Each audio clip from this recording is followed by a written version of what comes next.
Today, I'm going to talk to you about 21 different front door colors that you can use to truly boost your home's curb appeal and make it that much more attractive to passersby. Looking for a handsome house? Are you trying to turn your home into a bit of a hot tamale? I know I am. Well, that's what we're going to do right now. And normally on this channel, I like to present paint colors that I've put together and curated just for you, but I wanted to do something a little bit different in today's video and feature another industry professional that I stumbled upon called Nishtha. She does a lot of really cool work, and I think it's always important to keep an open mind when it comes to design. I got my laptop with me, I'm going over her choices, and I'll share them on the screen for you so you can follow along. At my core, I feel like I have my own identity, and obviously my own taste, but it's always fun to consult other people, whether they're professional interior designers or otherwise. So we're going to look at her 21 ideas for front doors, all within the Sherwin-Williams paint color catalog. And what I'm going to do is just give you my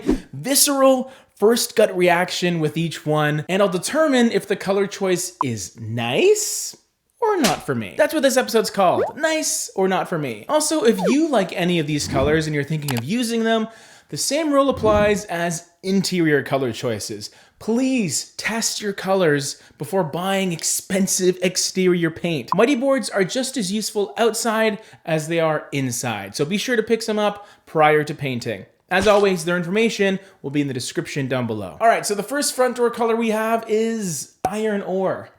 I mean, we gotta give this one a nice.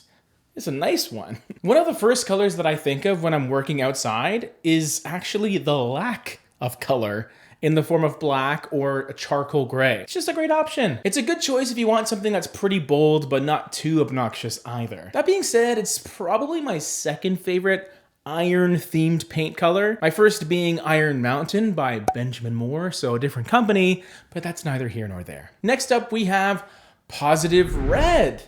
And we all need a little positivity in our lives, right? This color is beyond your more subdued red paint color choice that maybe leans towards burgundy a little bit. Positive Red is positively red, and I think it's kind of cute. I don't know. Not really what I'm totally used to when it comes to exterior reds, and that spooks me. It's a surprising not for me. Oh, hazel.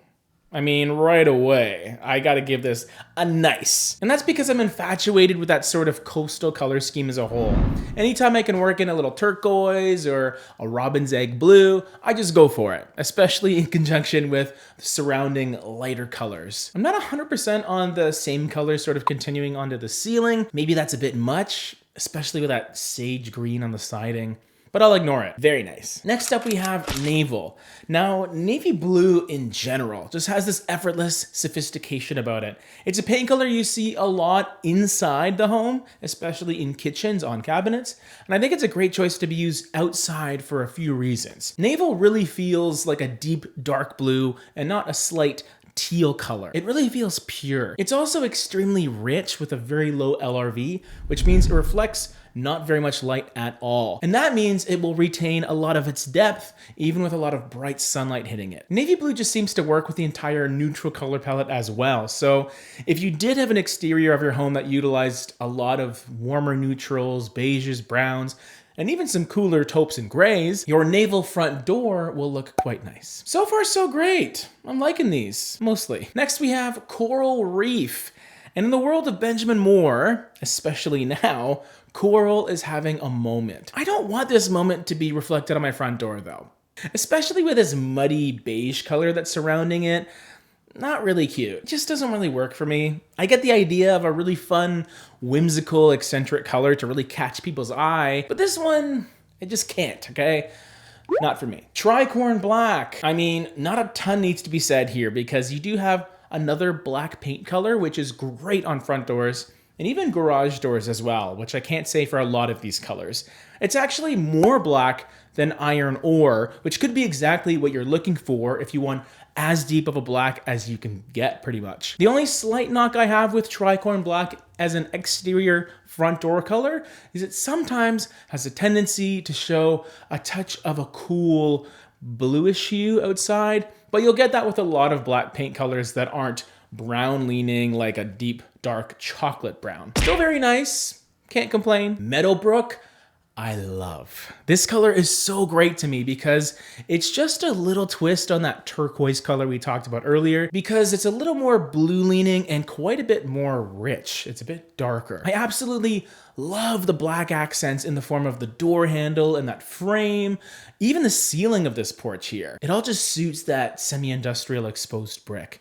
Really cool. This is a color that is technically part of Sherwin-Williams' stain color choices, so I guess I should mention that, but either way, very nice. Deep Sea Dive is next, and I do like this color, but I'm going to say it's not for me, just because I tend to gravitate towards colors that are either clearly more navy blue or even more green and teal. When you're sort of in the middle, especially when you use a color outside, that cool direct daylight will probably make your door look more blue anyway, so why not just go for the real thing? Decisive Yellow.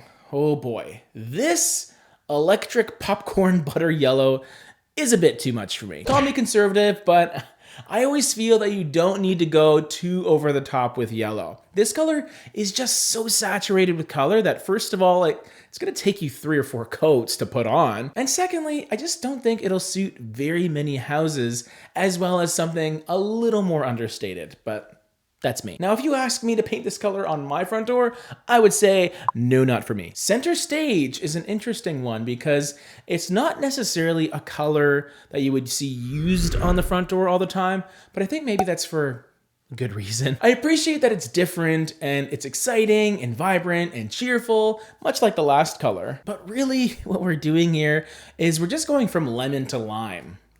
Too sour, okay? Give me something sweet. I love green, but not really this one, not for me. Antique Red. Okay, now we're talking. Now this picture is pretty lovely, but it almost looks like there's a bit of a faux finish happening on these doors.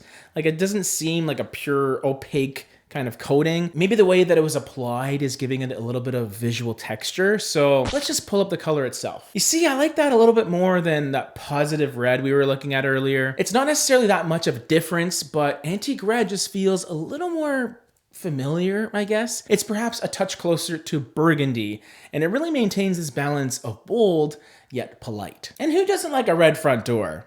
Just not too red. Nice. All right, Grape Harvest. I feel like purple front doors are so underrated, but I also understand why not many people would think to use it. It's a bit non-traditional, but you could also lump it into that red burgundy category where it's deep and saturated, but not overly vibrant and dynamic like those Sour Patch Kids colors we talked about earlier. I appreciate the direction that we're going here with this, but I would almost prefer something a bit deeper and darker as a front door color, and perhaps a touch red leaning as well. Maybe something like, I don't know, Merlot. Nice. Because you got to remember, these paint colors will feel a lot lighter and brighter when used outside. It's not like you're painting your hallway this color, so you don't have to worry about going dark. Grape Harvest, great color, but I think there's maybe other purples that I would prefer, so a humble, not for me. Right out the gate, a nice, because compared to Deep Sea Dive, Blue Peacock actually has a little more green, and it's just a bit deeper, which I like. I want my statement colors to be really saturated when used outside because you have that wonderful light source to work with. Super nice, although don't tell my wife because she hates peacocks. Now this picture of Storm Cloud, it kind of bums me out. The color itself is fine, but this kind of shows you that when you use those cooler grays outside, it just ends up looking like kind of a boring blue. And also you have this greeny gray surrounding color, which accentuates that blue a little bit more. And don't get me started on that teal pillow over there, making everything else look very blah. Not for this guy. Ceremonial Gold.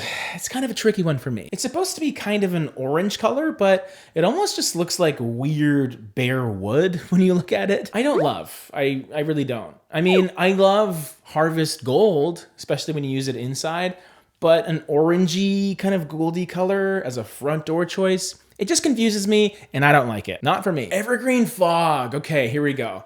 The recent color of the year from 2022. I do love me some grounded greens outside. So this is a big, nice, quite an obvious choice. What about Grizzle Gray? Yeah, I suppose so. It's kind of a soft, nice for me because it's sort of along the same lines as iron ore, but a lighter alternative, and being kind of a slate gray rather than off black. It could be a better choice for you if you don't want something that's too dark. It is veering towards being suited as maybe a better main body color of a home rather than that front door alone, but hey, I still think it can work. It's nice. How about this one? It's a choice. Would not be my choice, however, not for me. Now, Clary Sage, you're in my comfort zone here. Not nearly as exciting as that last green, but I love the combination here of a soft sage green next to a crisp white. Just be careful about picking a white that's too bright because you don't want your house to look like a big giant fluorescent bulb. Coral Kicks with 2 Ks. I guess 3? I don't know. I would say it's somewhat thought-provoking, but I also don't know if I like how kind of ambiguous it is. It's sort of peachy, it's sort of pinky. Unless you're complementing it with a lot of green, like this Christmassy house right over here, it might just sort of blend in the background and look a bit dated, to be honest. I don't know. Only nice during the holiday season, apparently, which means I only like this maybe 2 months out of the whole year. Meander Blue. I guess the author of this article really is a fan of her powdery, bluey colors. I guess this could be a lighter, slightly more blue alternative to hazel, which I think is a very classic and timeless color. It's a total nice for me. This is a great choice for a front door. The question is though, if I was coming to paint your front door tomorrow, which of these 21 colors would you pick? I mean, I'm not coming over, but wouldn't it be cool if I did? I'll leave Nishtha's article in the description if you want to check out her website. A lot of really cool information there. Stay tuned for our next episode of Nice or Not For Me. Not sure when, but maybe soonish.